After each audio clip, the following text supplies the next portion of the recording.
आज का हमारा लेक्चर है इक्वेशंस ऑफ मोशन। बेटा चैप्टर नंबर कौन सा चैप्टर है, शाबाश बताओ। चैप्टर नंबर 2 है और इसका टॉपिक है 2.6। टॉपिक का नाम क्या है बच्चे? Equations of motion. आज का हमारा टॉपिक है बच्चों इक्वेशंस ऑफ मोशन। टॉपिक बेटा कौन सा है? 13.6। ठीक है, इक्वेशंस ऑफ मोशन।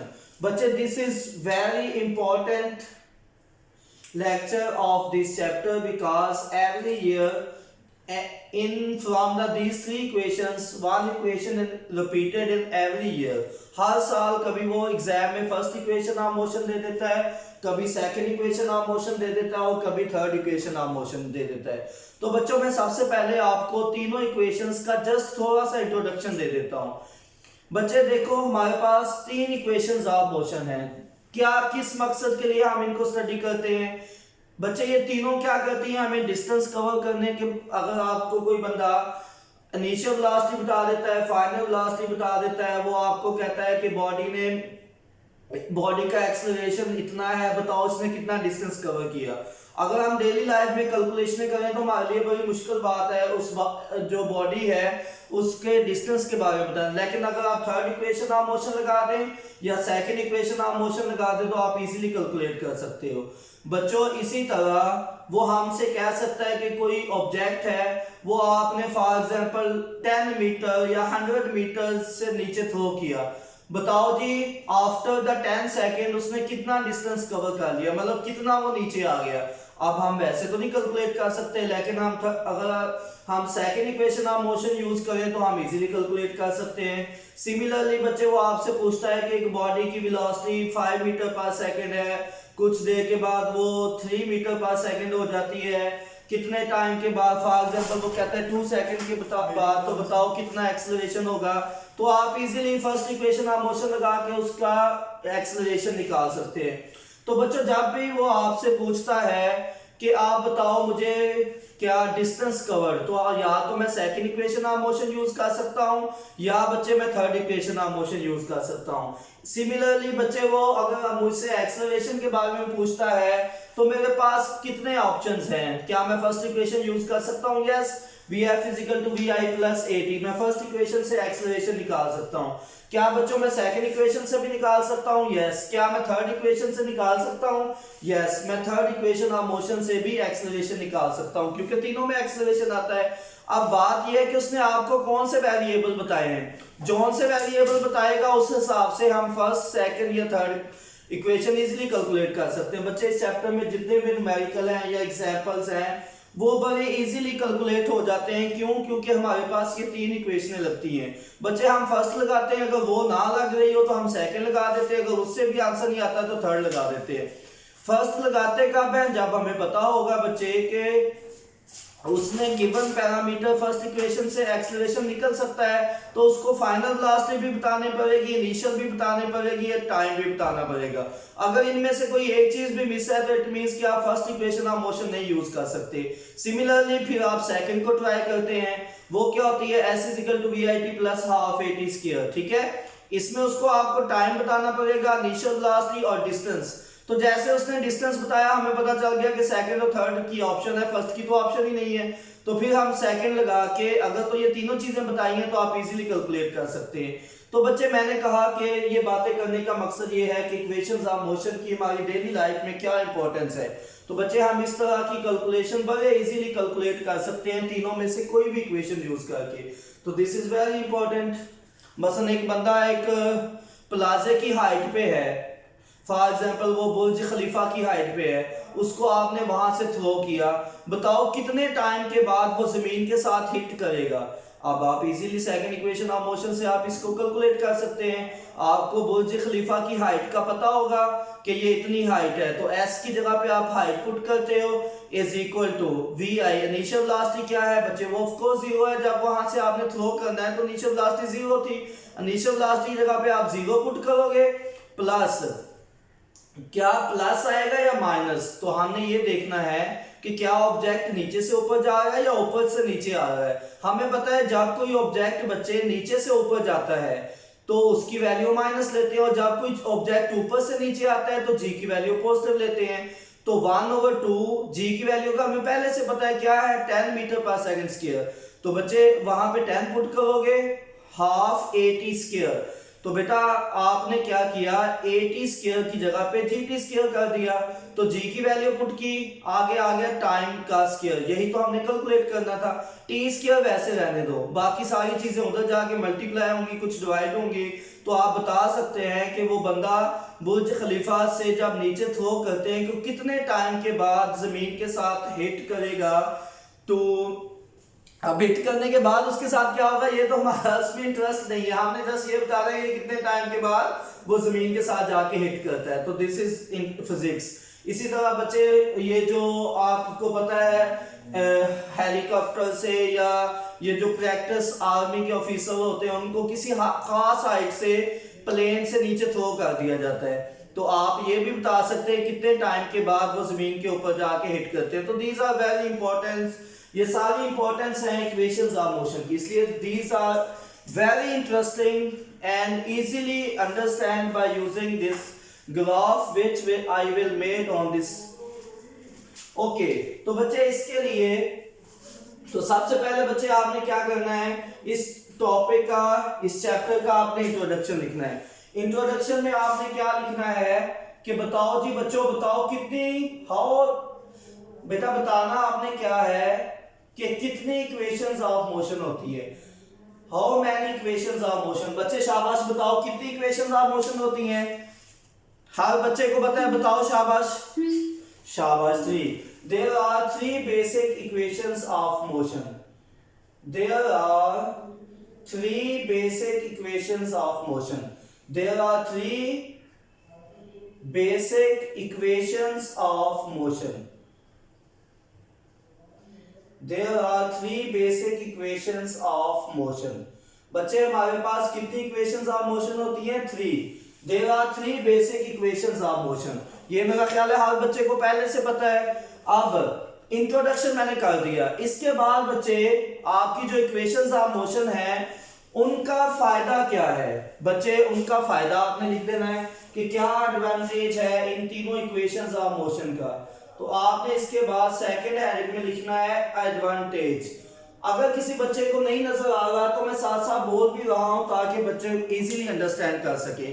तो एडवांटेज क्या है बेटा, ये रिलेट करती हैं इनिशियल वेलोसिटी को, फाइनल वेलोसिटी को, डिस्टेंस को और एक्सेलरेशन को। तो बच्चे ये क्या करती हैं, तीनों इक्वेशन ऑफ मोशंस ये रिलेट करती हैं किस किस को, इनिशियल वेलोसिटी को, initial velocity, final velocity, acceleration,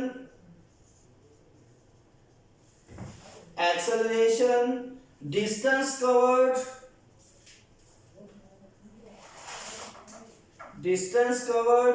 and time. So any of these can easily be calculated. इनमें से हम कोई भी वैल्यू इजीली कैलकुलेट कर सकते हैं। So any value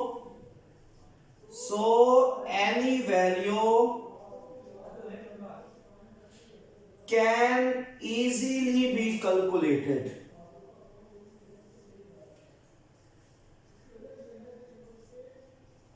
तो बच्चे आप इनमें से कोई भी वैल्यू इजीली कैलकुलेट कर सकते हैं।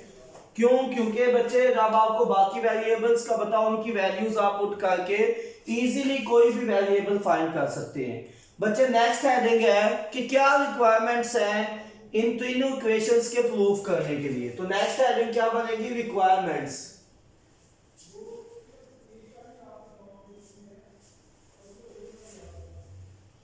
बेटा आपने क्या रिक्वायरमेंट्स हैं ये इक्वेशंस को प्रूफ करने के लिए। बच्चे इन इक्वेशंस को प्रूफ करने के लिए कुछ रिक्वायरमेंट्स होती हैं, वो रिक्वायरमेंट्स मैं अभी आप सब बच्चों से शेयर करता हूं। सबसे पहले तो बॉडी का बच्चे यूनिफॉर्म एक्सेलरेशन होना चाहिए, ठीक है। सबसे पहले मैंने क्या किया, body must have uniform acceleration. अच्छा बच्चे ये रिक्वायरमेंट लिखते हुए ये रिक्वायरमेंट क्यों जरूरी है, तो उसमें आपने लिखना है to simplify the derivation, to simplify the calculation, calculation को आसान बनाने के लिए हम ये बेटा अजम्पशंस या रिक्वायरमेंट होती है, आप रिक्वायरमेंट भी लिख सकते हैं, आप अजम्पशंस की हेडिंग भी दे सकते हैं, रिक्वायरमेंट्स भी कह सकते हैं बच्चों और आप इसको अजम्पशंस भी कह सकते हैं कि हमने खुद से ये चीजें अज्यूम की हुई हैं, अजम्पशंस भी कह सकते हैं बच्चों और रिक्वायरमेंट्स भी कह सकते हैं।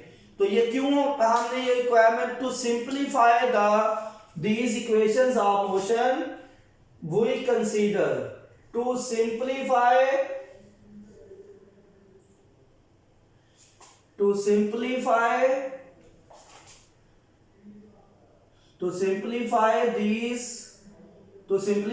equations of motion,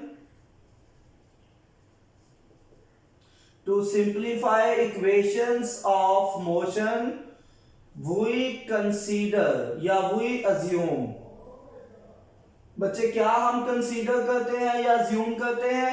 सबसे पहले बच्चे मैं पहले बोल देता हूं ताकि बाद में आप भी मुझे बता सकते हैं, मुझे लिखने में प्रॉब्लम ना आए।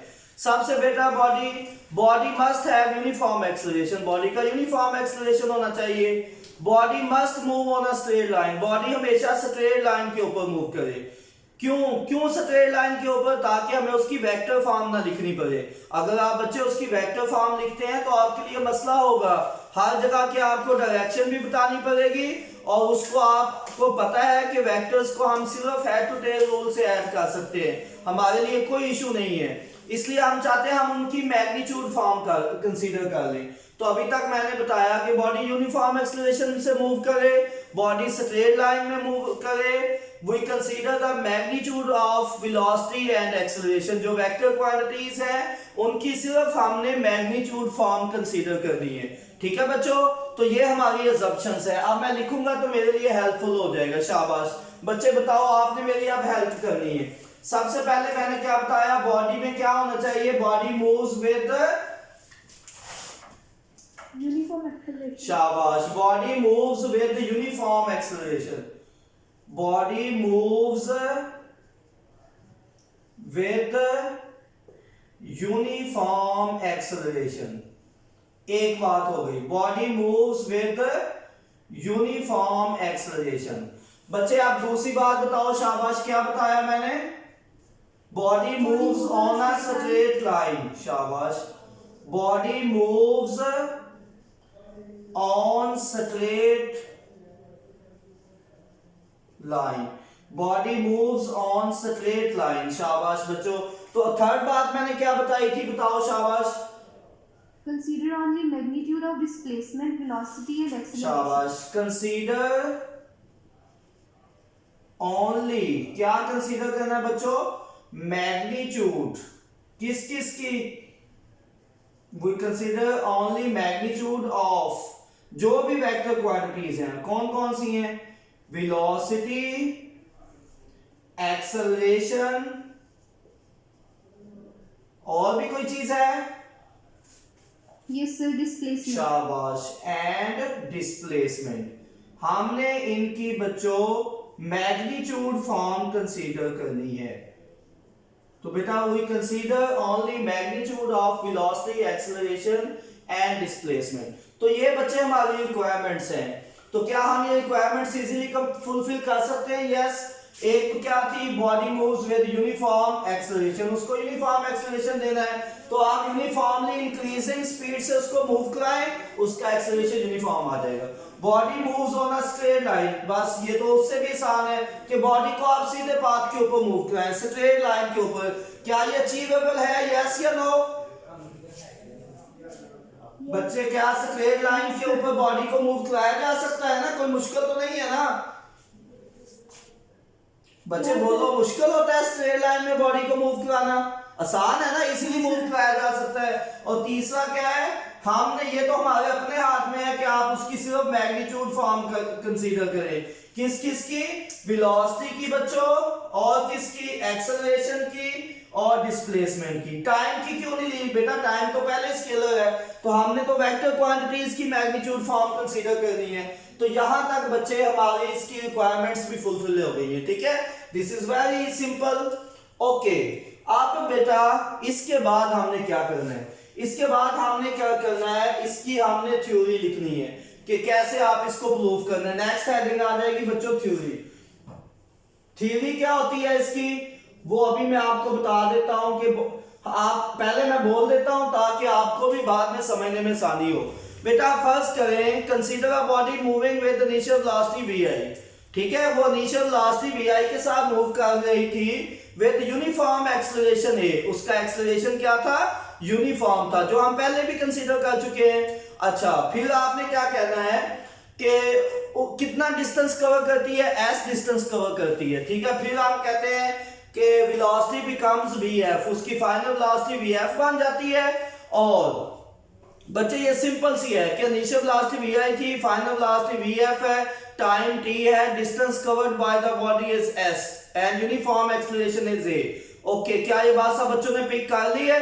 यही बात हमने लिख देनी है। शाबाश बच्चों, बोलो। सबसे पहले मैं क्या लिखूंगा, consider the body moving with initial velocity vi। शाबाश, consider the body, consider the body moving with, बेटा कैसे मूव कर रही है, initial velocity In a straight line. Consider the body moving with initial velocity, क्या है बच्चों initial velocity vi, in a straight line, With uniform acceleration. In a straight line. शाबाश बच्चे, इन अ स्ट्रेट लाइन, और उसका एक्सेलरेशन क्या है, with uniform acceleration, with uniform acceleration a, उसका यूनिफॉर्म एक्सेलरेशन क्या है बच्चों, a, सही है। अब बताओ, अब किसके बारे में बताना है, फाइनल वेलोसिटी के बारे में, तो क्या लिखेंगे बताओ, शाबाश। Its velocity becomes. बेटा इसकी वेलोसिटी क्या बन जाएगी, इट्स वेलोसिटी बिकम्स vf, शाबाश, इट्स वेलोसिटी बिकम्स vf। आगे क्या लिखोगे बच्चों, इसकी वेलोसिटी क्या बन गई है, vf। अब क्या लिखेंगे, और क्या बताया था मैंने, आफ्टर टाइम t, कितने टाइम के बाद, आफ्टर टाइम, बच्चे आप बोल सकते हैं, कोई इशू नहीं है। बेटा इट्स वेलोसिटी बिकम्स vf, कितने टाइम के बाद, after time t, time t के बाद उसकी वेलोसिटी क्या बन जाती है, vf बन जाती है, ठीक है। Its velocity becomes vf after time t। क्या यहां तक सब बच्चों को समझ आ गई है बच्चों? Yes, sir. Yes, sir. Okay, अब हमने क्या बताना है इसके बाद, Motion of body is described by speed and. अच्छा शाबाश बेटा, हमने अब बताना है, वो नेक्स्ट है, यहां तक मैंने आपको पहले बता दिया था। अब हमने कहना है कि मोशन को हमने किस ग्राफ से एक्सप्लेन करना है। Motion of body is described by speed time graph, motion of body is described bye, motion of body is described bye, बच्चे कौन से ग्राफ से डिस्क्राइब करना है, स्पीड टाइम ग्राफ। मेरा बच्चों आपसे ये क्वेश्चन है कि हम इसमें डिस्टेंस टाइम ग्राफ से क्यों नहीं एक्सप्लेन करते। Motion of body is described by speed time graph. कोई बच्चा बता सकता है हमने डिस्टेंस टाइम ग्राफ क्यों नहीं यूज किया?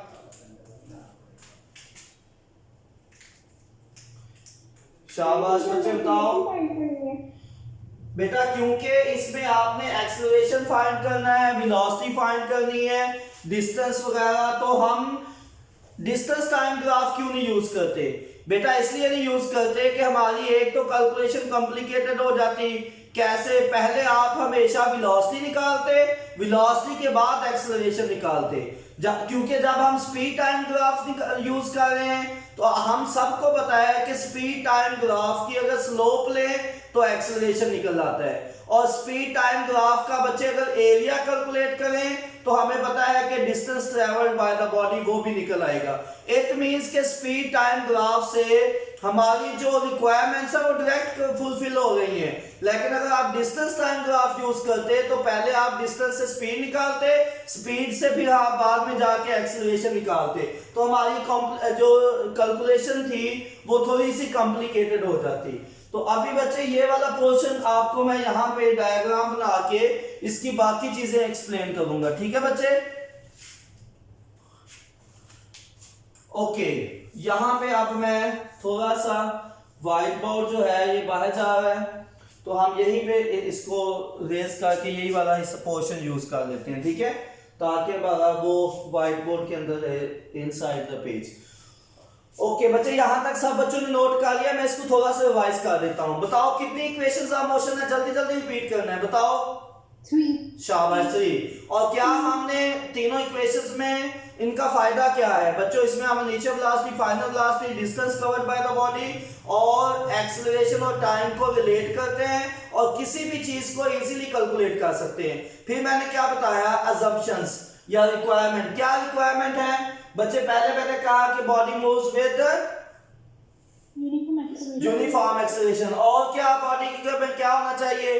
Body moves on a straight line. और क्या बताया कि consider only magnitude of velocity, acceleration and displacement. यहां तक सबको समझ आ गया? फिर मैंने कहा थ्योरी में आपने क्या करना है कि consider a body moving with initial velocity vi और विद यूनिफॉर्म एक्सेलरेशन a और उसकी फाइनल वेलोसिटी बिकम्स vf कितने टाइम के बाद? आफ्टर द टाइम t, ठीक है। फिर हमने कहा कि इसकी मोशन को हम किस ग्राफ से एक्सप्लेन करते हैं? शाबाश बच्चे बताओ, क्या हम इसकी मोशन को डिस्टेंस टाइम ग्राफ से एक्सप्लेन करते हैं या वेलोसिटी टाइम ग्राफ से? बच्चे मैंने वेलोसिटी टाइम ग्राफ क्यों नहीं यूज किया? कोई बच्चा बता सकता है क्लास में? क्योंकि उसके लिए फिर हमने यहाँ पे एक्सेलरेशन फाइंड करनी है, वेलोसिटी फाइंड करनी है। अगर हम दूसरा ग्राफ लेंगे तो पहले हमें वेलोसिटी निकालनी पड़ेगी। नो नो नो नो बच्चे, मैंने ये कहा वो तो डिस्टेंस टाइम ग्राफ वाली बात है जो मैंने क्लास में बताई है, ये तो मैंने आपको बताया ही नहीं है। मैं आपसे ये पूछ रहा हूं कि अगर मैं वेलोसिटी टाइम ग्राफ यूज करूं, अभी तो हम स्पीड टाइम ग्राफ यूज कर रहे हैं ना, तो वेलोसिटी टाइम ग्राफ यूज करें फिर क्या प्रॉब्लम है?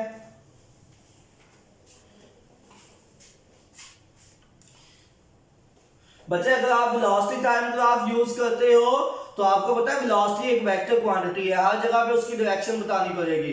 स्पीड टाइम ग्राफ इसलिए यूज करते हैं। तो बच्चे सबसे पहले अब हमने कहा कि मोशन को डिस्क्राइब करते हैं स्पीड टाइम ग्राफ से। तो स्पीड टाइम ग्राफ में हर बच्चे को पता होना चाहिए, बच्चे ये डायग्राम आपने हर बच्चे को साथ साथ ही मेमोराइज होनी चाहिए। तो सबसे पहले आप ये बच्चे डायग्राम में नेक्स्ट है बच्चे डायग्राम की आ जाएगी। कोई बच्चा मुझे बता दे कि लाइन का नाम क्या है जिस लाइन के ऊपर बॉडी मूव कर रही है? बताओ शाबाश बच्चों, लाइन का नाम होता है ए बी। आपके सामने बुक्स पड़ी हुई है, जल्दी बताया करो जो बात भी मैं आपसे पूछता हूँ। बच्चे पहले सबसे पहले तो ये ग्राफ कौन सा है? Speed time graph. बच्चे ग्राफ कौन सा है हमारे पास? Speed time graph. शाबाश, ये हमारे पास बच्चों स्पीड टाइम ग्राफ होता है, ठीक है। तो y एक्सिस पे हम क्या लेते हैं? स्पीड लेते हैं। क्यों लिया y एक्सिस पे स्पीड? कोई बच्चा बता सकता है क्लास में? बेटा हमेशा जो डिपेंडेंट वेरिएबल होता है वो ऊपर लेते हैं और मोस्टली जो इंडिपेंडेंट वेरिएबल है वो नीचे लेते हैं, ठीक है। तो हमेशा की बात नहीं है, मोस्टली हम ऐसा करते हैं, ठीक है। तो यहाँ पे डिपेंडेंट वेरिएबल और यहाँ पे पता है ना इंडिपेंडेंट वेरिएबल कौन सा होता है, डिपेंडेंट कौन सा होता है? डिपेंडेंट वो होता है जो किसी दूसरे वेरिएबल के ऊपर डिपेंड करता है, और इंडिपेंडेंट वो होता है जो किसी के ऊपर डिपेंड नहीं करता, ठीक है। टाइम किसी के ऊपर डिपेंड नहीं करता, सही है। तो हमारी मोशन स्टार्ट होती है बच्चों यहां से, ठीक है। यहां से मोशन स्टार्ट होगी, इस पॉइंट का नाम है ए। कोई बॉडी पॉइंट ए से चलती है, अपनी मोशन स्टार्ट करती है और यहां तक जाती है बच्चों पॉइंट बी तक। ये पॉइंट ए था, ये पॉइंट बी है। बॉडी मोस्ट ए पॉइंट से चलती है, कहां तक जाती है? बी पॉइंट तक, ठीक है। तो जब बी पॉइंट पे जाके स्टॉप हो जाती है, अब हमने करना क्या है, इसको हम एक्स एक्सिस के साथ भी ज्वाइन कर देते हैं और वाई एक्सिस के साथ भी। कैसे, यहाँ ये एक्स एक्सिस पे आप प्रोजेक्शन ड्रा कर दें इसका, और ये ऐसे यहाँ पे वाई एक्सिस के साथ ज्वाइन कर दें। ये जो इंटरसेक्शन पॉइंट है इसका नाम क्या है, कोई बच्चा बता सकता है? जल्दी बताओ बच्चों। बच्चे ये ए पॉइंट है, ये बी है, तो ऑफ कोर्स यहाँ पे क्या होना चाहिए, सी, और यहाँ पे क्या होना चाहिए, डी पॉइंट। शाबाश बच्चे, ये हमारी डायग्राम कंप्लीट हो गई है। अब इसमें अभी भी कंप्लीट नहीं हुई, ए बी सी डी, और इसका नाम क्या है, मैंने कल बताया था, इसका नाम है बच्चे ओरिजिन। इसको हम मोस्टली ओ ही लिखते हैं, ठीक है। तो यहां तक हमारी तमाम बातें कंप्लीट हो चुकी हैं। अब बच्चे हमें पता है उसकी इनिशियल वेलोसिटी वी आई है, तो बताओ ओ से ए तक उसकी इनिशियल वेलोसिटी बनती है ना, ओ से ए तक कह दो या सी से डी तक, क्या एक ही बात है, ओ ए कह दूं या सी डी एक ही बात है। तो बच्चे यहाँ पे उसकी वेलोसिटी क्या होती है बॉडी की, यहाँ ओ से ए तक क्या होती है, वी आई इनिशियल वेलोसिटी। तो इसका मतलब यहाँ पे भी इसकी वैल्यू वी आई होगी, ठीक है। यहां तक इसकी वेलोसिटी वी आई है, ठीक है। और बताओ वो फाइनल यहाँ बी पे जाके स्टॉप करता है ना, तो बी के ऊपर जाके उसकी फाइनल वेलोसिटी क्या होगी, कोई बच्चा बता सकता है यहाँ पे फाइनल वेलोसिटी क्या होगी? शाबाश, यहाँ पे उसकी बच्चों फाइनल वेलोसिटी होगी वी एफ। तो यहाँ पे मैं इसकी वी एफ लिख देता हूं। अगर बच्चों ये वी एफ है, इट मींस कि यहाँ पे जो इसकी प्रोजेक्शन ड्रा करोगे एक्स एक्सिस की तरफ, तो ये वैल्यू भी क्या होगी यहाँ पे वेलोसिटी की, यहाँ पे भी वी एफ होगी, ठीक है। अब बच्चे ये टोटल वी एफ है, यहां तक वी आई है। कोई बच्चा बता सकता है कि बी से सी तक क्या होगी? V F minus V I. Excellent बच्चे, कैसे पता चला कि यहां तक V F minus V I होगी? तो क्योंकि हमारे पास टोटल वी एफ है और इनिशियल वेलोसिटी। शाबाश बच्चों, ये टोटल वी एफ है ना हमारे पास, दरमियान तक वी आई है, तो टोटल में से ये वाली माइनस करोगे तो ऊपर वाली आ जाएगी। अभी भी अगर किसी बच्चे को समझ नहीं आई तो उसको मैं एक और तरीके से एक्सप्लेन कर सकता हूं। बच्चे बताओ, अगर इस छत की, इस रूम के, ये जो रूम है इसकी जो रूफ है वो 10 मीटर हाइट के ऊपर हो, मतलब कि वो जमीन से 10 मीटर हाइट के ऊपर है, और आप क्या करते हैं, एक बॉडी को यहां से लेके आते हैं यहां दरमियान तक, ये 5 मीटर के ऊपर लेके आए हैं। अब बताओ यहां तक 5 है, टोटल 10 है, तो ऊपर वाला डिस्टेंस कितना होगा, जल्दी बताओ। वो बीसी है, कितना होगा? 10 माइनस 5। शाबाश, 5 होगा ना। और कैसे निकाला? 10 माइनस 5 करके। तो जिस तरह ये हम 10 माइनस 5 करते हैं ना कि टोटल में से दरमियान वाली, सिमिलरली ये टोटल बेटा वी एफ है और यहां तक वी आई है, तो ये क्या होगा BC, V F minus V I. शाबाश, तो ये वैल्यू भी सबको पता चल गई कि इसकी वैल्यू क्या होती है बच्चों, इसकी वैल्यू होती है V F minus V I, V F minus V I. इसकी वैल्यू बच्चों 80 भी होती है, वो बाद में हम जब सेकंड इक्वेशन ऑफ मोशन करते हैं तो वहां जाके एक्सप्लेन करेंगे। ओके, तो बच्चे यहां तक सब बच्चों को समझ आ गई है। अब मुझे एक और बात आपको बतानी है, बताओ एसी की और ओडी की क्या वैल्यू, कोई बच्चा बता सकता है? शाबाश, ये टाइम एक्सिस है ना, तो ओडी की वैल्यू भी टी है और एसी की वैल्यू भी टी है। यहां तक सब बच्चों को समझ आ गई है? यस। ओके, तो बच्चे यहां तक आप सबको समझ आ गई है, तो इट मींस कि मेरा ख्याल है हमारी डायग्राम ऑलमोस्ट कंप्लीट है। तो कोई बच्चा बता रहा है मैंने इनके ऊपर वेक्टर साइन क्यों नहीं लगाए, कोई बच्चा बता सकता है क्लास में? बच्चे मैं वेलोसिटी के ऊपर वेक्टर साइन क्यों नहीं यूज कर रहा, कोई बच्चा बता सकता है क्लास में, जल्दी बताओ। सर अगर हम ये करेंगे तो फिर हमें इसे हेड टू टेल रूट से करना पड़ेगा। हाँ शाबाश, क्योंकि बच्चे हम स्पीड टाइम ग्राफ यूज कर रहे हैं और हम वेलोसिटी की मैग्नीट्यूड फॉर्म कंसीडर कर रहे हैं, और मैग्नीट्यूड फॉर्म में ऊपर वेक्टर साइन नहीं आता, इसलिए मैंने वेक्टर साइन नहीं लगाए। अगर कोई बच्चा पेपर में मैग्नीट्यूड के साथ वेक्टर साइन ऊपर लगा देगा, पीछे वो क्या है कि मैं मैग्नीट्यूड फॉर्म कंसीडर करूंगा, तो बच्चे उसका ये क्वेश्चन गलत हो जाएगा। आपने कहीं पे भी इस टॉपिक में वेक्टर साइन नहीं लगाना, जो बच्चा लगाएगा वो समझने के मिस्टेक करेगा। ओके बच्चे? ओके, जो टाइम हो गया ओके, जो ऐसा बच्चे बात सुनो, इसके बाद आपने क्या करना है, इसमें आपने 2 लाइनें लिखनी है और यहाँ पे क्या लिखोगे बच्चों, शाबाश। उसी में लास्ट में आपने बताना है कि the slope of speed time graph क्या बताती है स्लोप, बच्चे जल्दी से बता दो ताकि हम नेक्स्ट शुरू करें। उसी के आगे आपने लिखना है जो आपने पहले किया हुआ है ना, कि slope of speed time graph, slope of speed time graph. बच्चे slope of speed time graph वो क्या होती है, इज एक्सेलरेशन। शाबाश। अब क्या रह गया है, एरिया क्या बताता है, कोई बच्चा बता सकता है एरिया क्या बताता है? शाबाश। आपने कहना है कि एंड, इसके बाद लिखिए and area underline A B. आप ये भी कह सकते हैं shaded area underline A B. Okay, area underline A B क्या रिप्रेजेंट करता है बेटा, रिप्रेजेंट